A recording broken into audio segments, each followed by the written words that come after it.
सुनिए, देखिए, समझिए सनातन सत्य।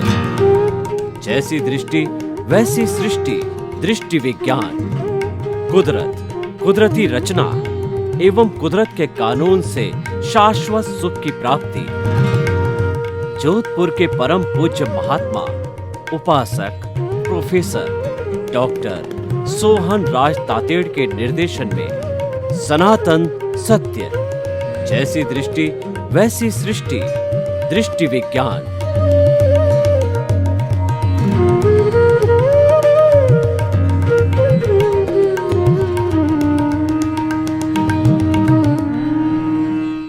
भाई और बहनों, मातृशक्ति को नमन।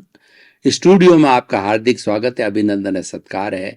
आत्मविज्ञान साइंस ऑफ द सोल कार्यक्रम के अंतर्गत हम आपको व्यवहार दृष्टि और निश्चय दृष्टि, व्यवहार शुद्धि और निश्चय शुद्धि दोनों बराबर बताते हैं, क्योंकि व्यवहार शुद्धि बिना निश्चय शुद्धि नहीं है। जो आप पीछे से व्यवहार लेकर के आए हो, किसी का लेना है, किसी का देना है, जब वो लेना देना व्यवहार क्लियर नहीं होगा तब तक आपकी मुक्ति नहीं है। आप निश्चय को प्राप्त नहीं कर सकते हो। तो निश्चय को प्राप्त करना यानी अपने स्वभाव को प्राप्त करना, मुक्ति को प्राप्त करना। तो उस मुक्ति को प्राप्त करने के लिए व्यवहार को शुद्ध करना जरूरी होगा। तो आज हम व्यवहार पक्ष की थोड़ी बात करेंगे। आज का हमारा बहुत ही सुंदर विषय, नया एपिसोड हम तैयार लेके आए हैं। वो है भौतिक जगत के 7 सुख। भाई और बहनों, हमारी भारतीय परंपरा में जो हमारा भौतिक जीवन है, हमारा जो व्यवहार जगत है, उसमें 7 तरह के सुख बताए गए हैं। उन सुखों की हम व्याख्या करेंगे और उसको साथ साथ के अंदर होलिस्टिक बनाने के लिए उसको हमारा भीतरी जगत है, जो अध्यात्म का जगत है, उससे भी जोड़ते जाएंगे। क्योंकि व्यवहार जगत और निश्चय जगत है, दोनों ही पूरक है, दोनों ही एक सिक्के के पहलू है, दोनों को अलग नहीं किया जा सकता है। व्यवहार के बिना जो हमारा निश्चय लूला है और जो निश्चय के बिना हमारा व्यवहार अंधा है। तो लूला और अंधा जो है, दोनों मिलके काम करें तो वो अपने कोई भी गंतव्य को प्राप्त कर सकते हैं। तो दोनों को हम जोड़ेंगे, दोनों की हम ब्लेंडिंग करेंगे, दोनों का हम आपस के अंदर जोड़ने का प्रयास करेंगे। तो 7 सुख कौन कौन से हैं? ऐसा कहा गया है कि हमारे भौतिक सुख में पहला सुख निरोगी काया।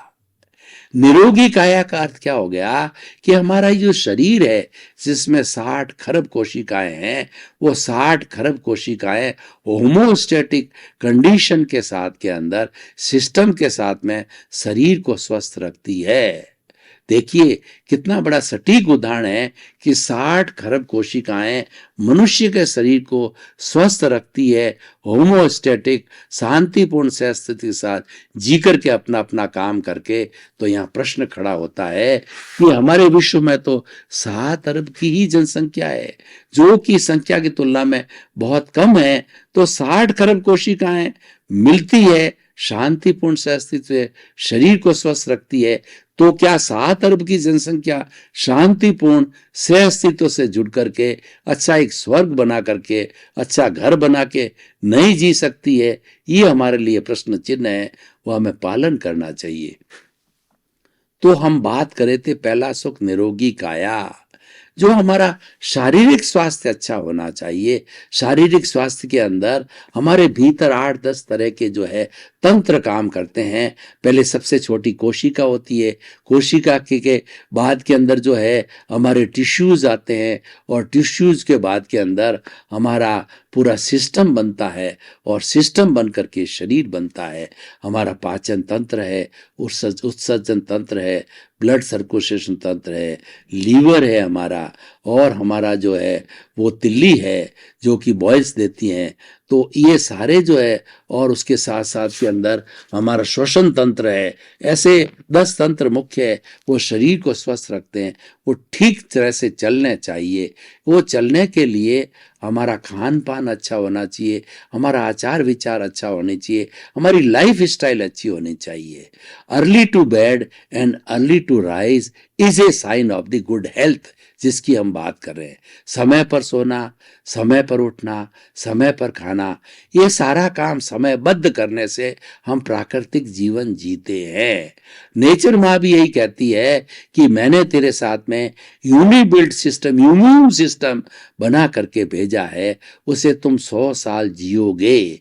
क्योंकि ये इम्यून सिस्टम जो है वो क्या है, वो है white blood cells, WC, white white जो है शेल्स जो है, और RBC, रेड ब्लड सेल्स, और WBC मतलब वाइट ब्लड सेल्स होते हैं। लड़ाकू विमान होते हैं। हमारे भीतर कोई टॉक्सिन्स आ जाते हैं, जर्म्स आ जाते हैं, ब्लड के साथ मिलते हैं और हमको बीमार पड़ाते हैं, हमारे शारीरिक सुख को हटाते हैं, हमारी फिजिकल हेल्थ को खराब करते हैं, बीमार डालते हैं। उनको लड़ाकू विमानों की तरह उन पर अटैक करके उनको पहले ही समाप्त करते हैं, ब्लड के साथ मिलने नहीं देते हैं। हमारा उत्सर्जन तंत्र सही चलता रहे, पाचन तंत्र सही चलता रहे, हम मॉर्निंग वॉक करें और हमारी सोच सही हो, सकारात्मक सोच सही हो, हम 18 तरह के दोषों का सेवन नहीं करें, हम क्रोध मान मोया लोभ के साथ नहीं रह के समभाव से सबके प्रति मैत्री का भाव रखें, सबके प्रति आत्मतुला का भाव रखें,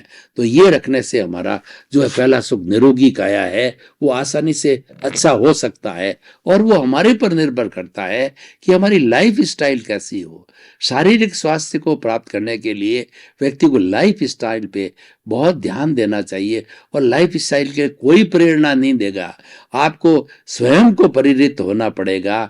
हर चीज समयबद्ध करूं, भाव क्रिया के साथ मैं करूं, भाव क्रिया प्रतिक्रिया विरति मैत्री मित भाषण और मिताहार के नियमों से मैं आगे चलूं तो मेरा शारीरिक स्वास्थ्य अच्छा हो रहा है। क्योंकि ये 7 सुखों की व्याख्या करनी है, फिर बाद में हम दूसरी व्याख्या करेंगे, तो एक एक करके सुख बताना चाहता हूं। पहला सुख निरोगी काया, दूसरा सुख घर में धन और माया।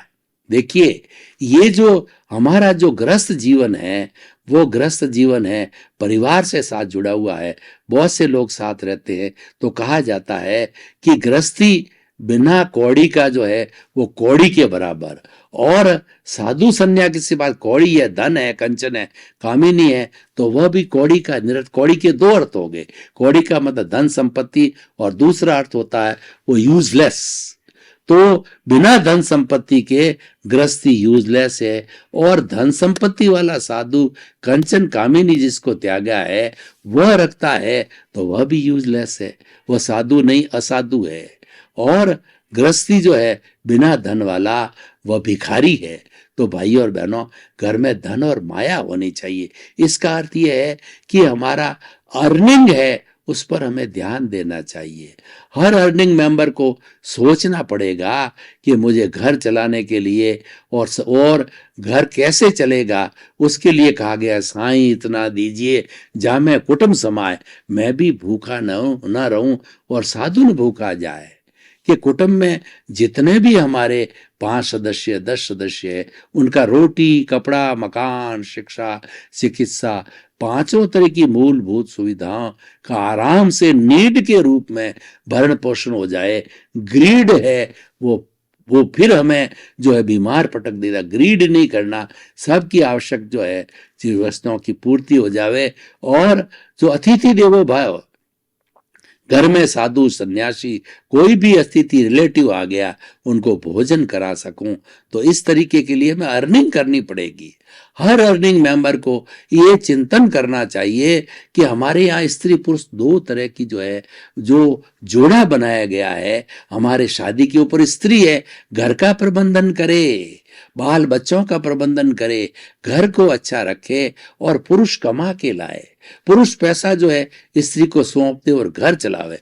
पुरुष को अपने जो है अर्निंग की चिंता करनी चाहिए, घर में ज्यादा डिस्टरबेंस नहीं करना चाहिए। डिस्टरबेंस का अर्थ हुआ कि वो परामर्श तो स्त्री जरूर लेगी, लेकिन क्रियान्वित स्त्री को करनी है। मेहमानों की लेने की देने की और बहन की सुहानी की और सब की व्यवस्था वो करेगी। लेकिन वो करेगी कैसे? पैसा कमा के लाओगे जब करेगी तो दूसरा सुख घर में माया होनी चाहिए, घर में धन दौलत होना जरूरी। कितना धन दौलत? आवश्यकता से अधिक नहीं होना चाहिए। आवश्यकता से अधिक होगा तो गवर्नमेंट रेड लगाएगी और वह जो है वो हमें दुखी बना देगी। चोर लूट लूट के चला जाएगा, और ज्यादा आता है अपने कर्म से तो आप पुण्य के संचय आएगा तो आप बांटिए। जैसे टाटा, बिरला, हमारे जितने भी बड़े बड़े डालमिया हैं और अपने सिंघानिया हैं और बिल गेट्स से बांटते हैं ट्रस्ट के माध्यम से, तो आप भी वैसा बांटिए। तो दूसरा घर में वाया। तीसरा है कि स्त्री आज्ञाकारी। बहुत बड़ा सुख है कि आपकी और स्त्री जिनको की ब्याह के लाए हैं वो 7 फेरे दे के आए हैं। वो 7 फेरे वो 7 जन्म में साथ रहेंगे ये प्रतिज्ञा करके लाए। यानी दोनों का सम्मान करना 50-50। स्त्री अपना घर गृहस्थी का काम संभाले और पुरुष जो है कमा के लाए। दोनों का समान अधिकार है। स्त्री और पुरुष जो है ये हमारी गृहस्थी रूपी गाड़ी के 2 पहिए हैं। अगर इसमें से एक पहिया भी गड़बड़ हो गया तो गाड़ी नहीं चलेगी। दोनों का बराबर सम्मान करो। ऑल इक्वल, हर चीज में 50-50। वो अर्धांगिनी है, वो आपके आधे अंग की मालिक है। शिव जी का रूप आपने देखा होगा, उसके अंदर आधे रूप में शिव जी है और आधे के अंदर पार्वती। इसका मतलब क्या हुआ? इसका अर्थ हुआ कि शिव जी पूर्ण कब है? पार्वती है तो पूर्ण है। पार्वती पूर्ण कब है? शिव जी है तो पूर्ण है। तो स्त्री पुरुष का जोड़ा है, हस्बैंड वाइफ का। दोनों को बड़े सम्मान के साथ के अंदर, बिना टिट बिट्स, बिना अपना इंफीरियरिटी सुपीरियरिटी कॉम्प्लेक्स किए हुए, बिना अपना पुरुष प्रधानता दिखाए हुए उसका सम्मान करना चाहिए। क्योंकि स्त्री के लिए कहा गया है कि वो जननी जन्मभूमिश्च सर्गदा। मनुष्य जो है वो जन्म नहीं दे सकती, जन्म देने वाली माँ होती है।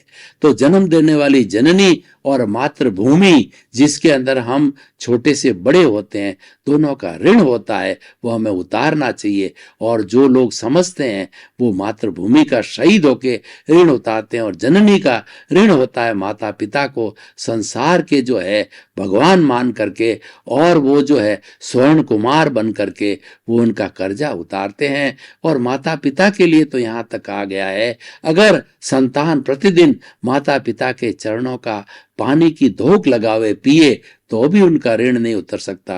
क्योंकि आपको संसार कौन दिखाता है? आपको संसार माता पिता दिखाते हैं। आप जब बचपन होते हैं तो छोटे पौधे का पालन पोषण कैसे किया जाता है, उसको कैसे प्रोटेक्ट किया जाता है, वरना पौधा क्या बड़ा हो सकता है? तो आपको सर्दी से, गर्मी से, आपके स्वास्थ्य से आपको जो है बड़ा करने में 10 साल, 15 साल, 20 साल बाद में तो आप खुद अपना कर सकते हो। पर उस स्थिति के अंदर अगर माता पिता ध्यान न दें तो क्या आप जिंदे रह सकते हो? नहीं। तो माता पिता का कभी भी ऋण नहीं उतरता है। तो स्त्री आज्ञाकारी होनी चाहिए। तो पहला सुख निरोगी काया, दूसरा सुख घर में माया, तीसरा स्त्री का आज्ञाकारी, और चौथी है कि पुत्र आज्ञाकारी, यानी संतान है वो आज्ञाकारी होनी चाहिए। क्योंकि जिस संतान को हम जन्म देते हैं वो कलेजे का टुकड़ा होता है, उसके लिए हम परवाह करते हैं। कोई भी माता पिता को देख लो, वह खुद जो है दुख में रह जाएंगे, खुद जो है भूखे रह जाएंगे, खुद जो है बासी रोटी खा लेंगे, लेकिन अपनी संतान को नए नए कपड़े पहनाएंगे और अच्छा से 5 पकवान, अच्छा से भोजन देंगे, अच्छी शिक्षा देंगे। क्योंकि वो बच्चे कलेजे का टुकड़ा होता है, उसको आगे बढ़ाना चाहता। पिता चाहता है कि मैं रुपया हूं तो मेरा बेटा ₹1.25 होना चाहिए।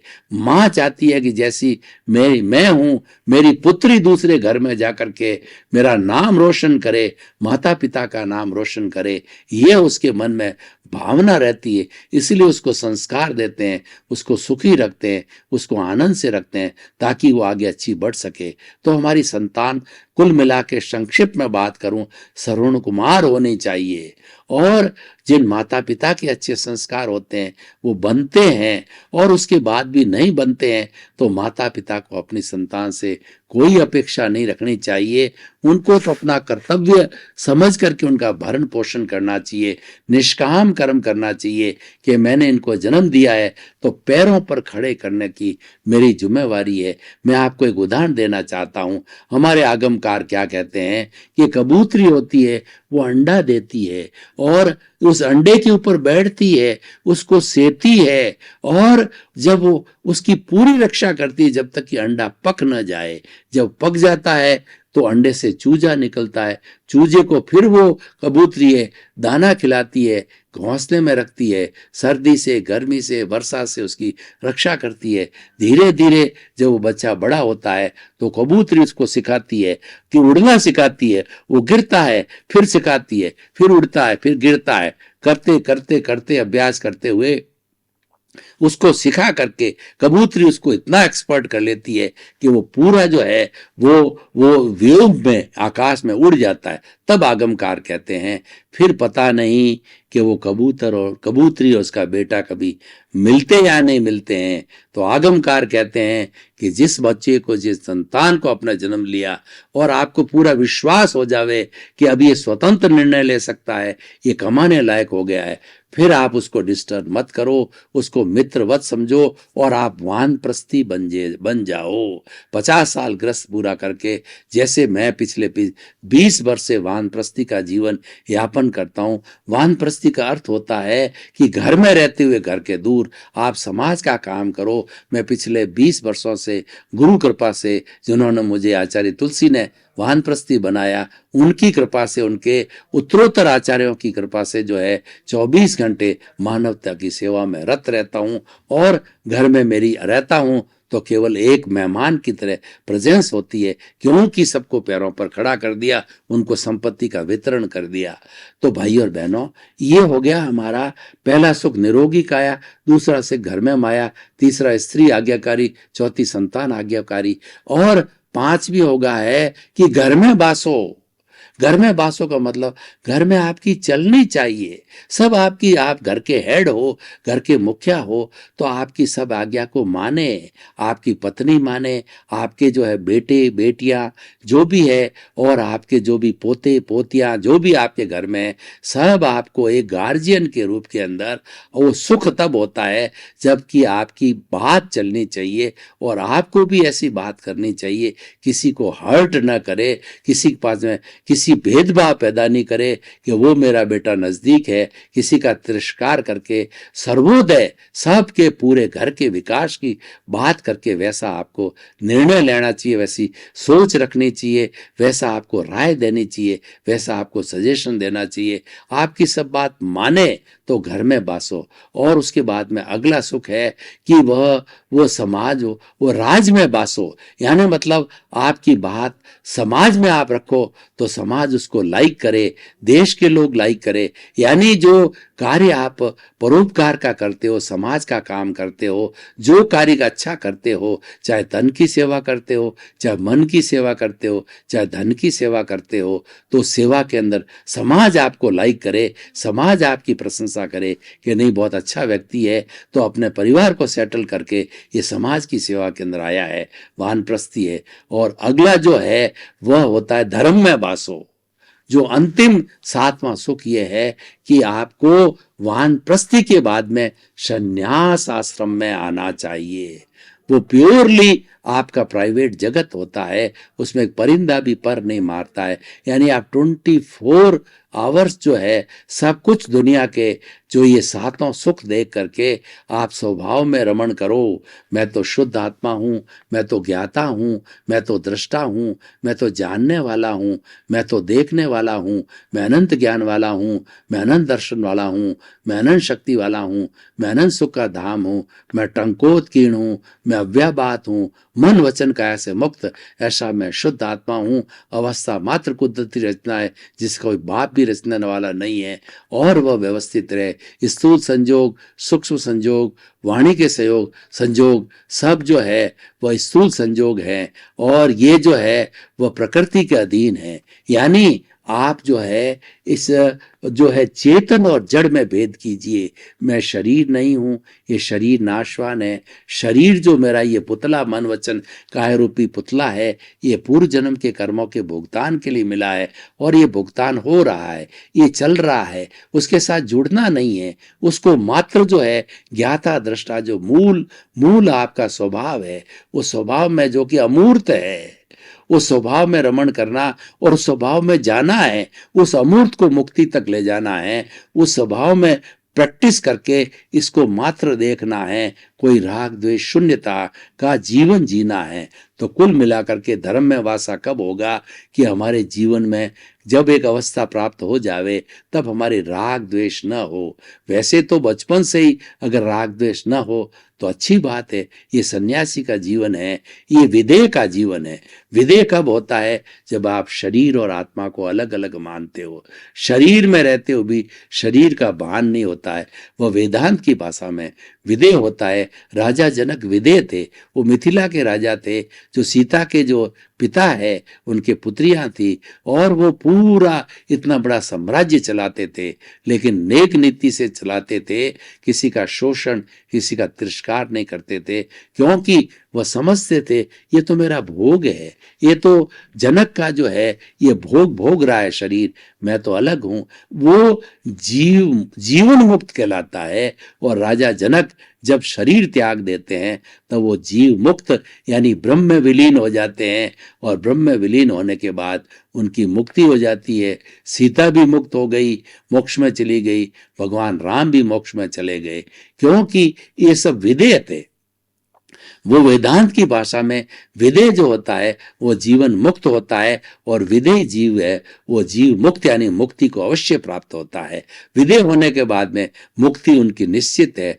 तो भाई और बहनों, हम ये कहना चाहते हैं, ये सातों तरह के, अब हम जो है इस एपिसोड को जो है आज ऑडियंस के सामने ओपन टू द जो है ऑडियंस करते हैं, तो हम इसकी रिलेवेंस, इसकी जो है हम इसकी यथार्थता और इसकी सोशल यूटिलिटी और इसकी जो प्रासंगिकता जानना चाहेंगे, तो हम ये कहेंगे कि सातों सुख जो है या तो हमारे पूर्व जन्म के दिए गए कर्मों के अनुरूप को मिल जाते हैं, नहीं मिलते हैं वो तो और ऑलरेडी जो है हमारे अर्जित, हमारे जो है वो ऑलरेडी हमारे पीछे से आ रहे हैं, लेकिन नहीं होते किसी को तो अर्जन भी किया जाता है। वो अर्जन करना पुरुषार्थ कहलाता है। और पुरुषार्थ क्या होता है कि आपने अपनी लाइफ स्टाइल को सही करो, आप अपनी सोच को सही करो, आप दृष्टि विज्ञान को प्राप्त करो, और वो दृष्टि विज्ञान हमारे आत्मविज्ञान से मिलता है।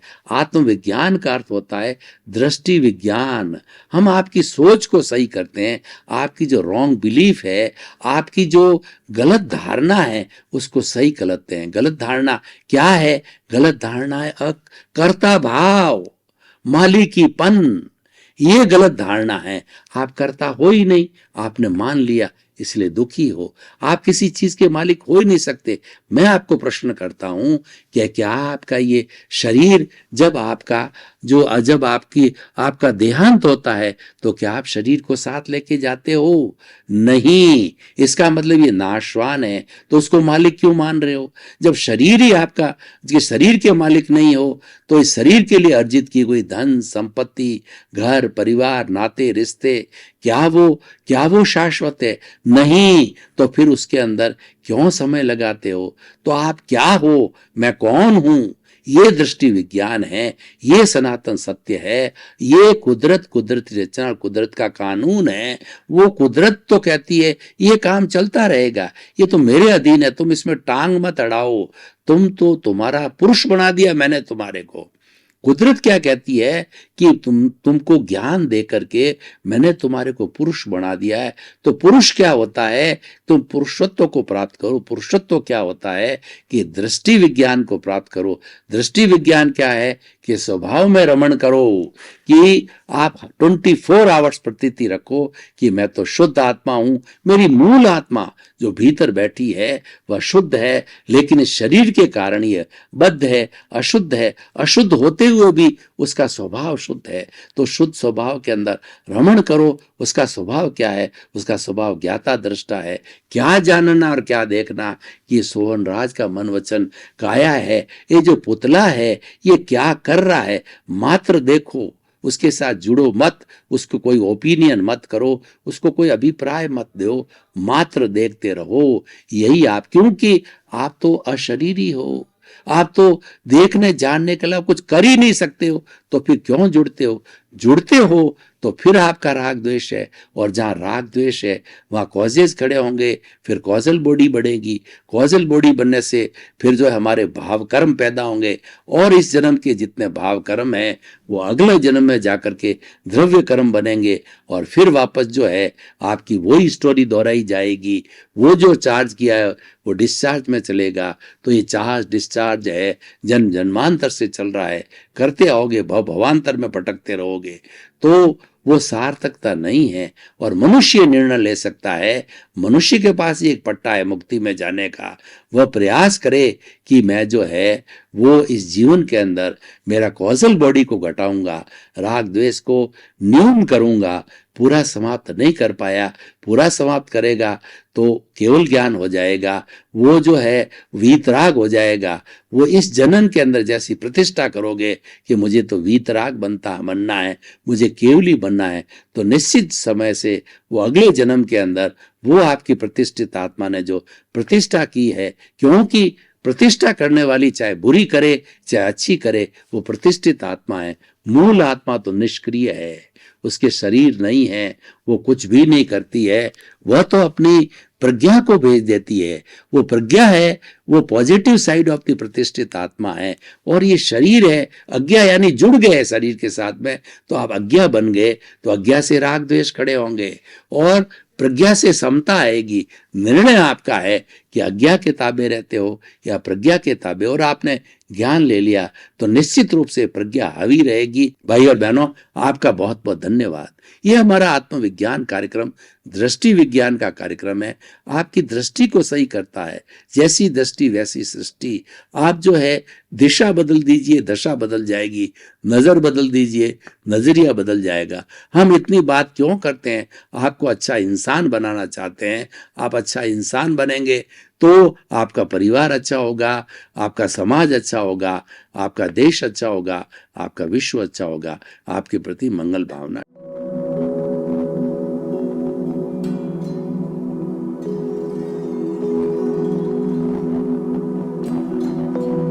एक ऐसा अंतर्राष्ट्रीय ख्याति प्राप्त मानव जो गुरु प्रेरणा से पिछले 20 वर्षों से वानप्रस्थ जीवन जीते हुए 24 घंटे मानवता की सेवा में संलग्न है। एक ऐसा मानव जो अभी राष्ट्रीय, अंतर्राष्ट्रीय टीवी चैनलों पर 7,500 एपिसोड के माध्यम से सनातन सत्य, आत्मविज्ञान एवं पुनरुत्थान व्यवहार एवं निश्चय जगत के जीवनोपयोगी विषयों पर हृदय स्पर्शी प्रवचन कर चुका है। उस मानव का नाम है महात्मा उपासक प्रोफेसर डॉक्टर सोहन राज तातेड़। प्रोफेसर तातेड़ द्वारा योग, दर्शन, शिक्षा विषयों पर रचित पीएचडी स्तर के 250 शोध ग्रंथ भारत के 100 प्रतिष्ठित विश्वविद्यालयों में शोधार्थी पढ़ रहे हैं तथा वे सभी शोध ग्रंथ वहां की सेंट्रल लाइब्रेरियों में उपलब्ध हैं। महात्मा सोहन राज ने अभी तक हजारों स्कूलों, कॉलेजों, विश्वविद्यालयों एवं संस्थाओं में सेमिनार, वर्कशॉप, कैंप लगाकर लाखों विद्यार्थियों को योग, दर्शन, शिक्षा का प्रशिक्षण देकर उन्हें सुसंस्कारित किया। डॉक्टर तातेड़ ने भारतीय संस्कृति उत्थान के 4000 से अधिक समसामयिक विषयों पर आर्टिकल लिखकर ऑनलाइन जर्नल, पत्रिकाओं, वेबसाइट्स पर प्रकाशित किया, जिसका उपयोग लाखों पाठक कर रहे हैं।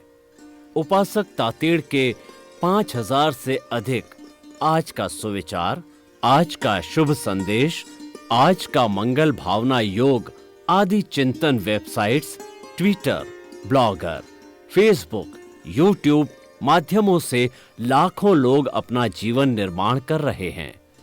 मानवता के मसीहा ऐसे महामानव महात्मा सोहन राज तातेड़ के प्रोफाइल को अभी तक विश्व के 20 लाख दर्शक यूट्यूब पर, 12 लाख गूगल पर एवं लाखों दर्शक फेसबुक, ब्लॉगर, ट्विटर और इंस्टाग्राम पर देख चुके हैं।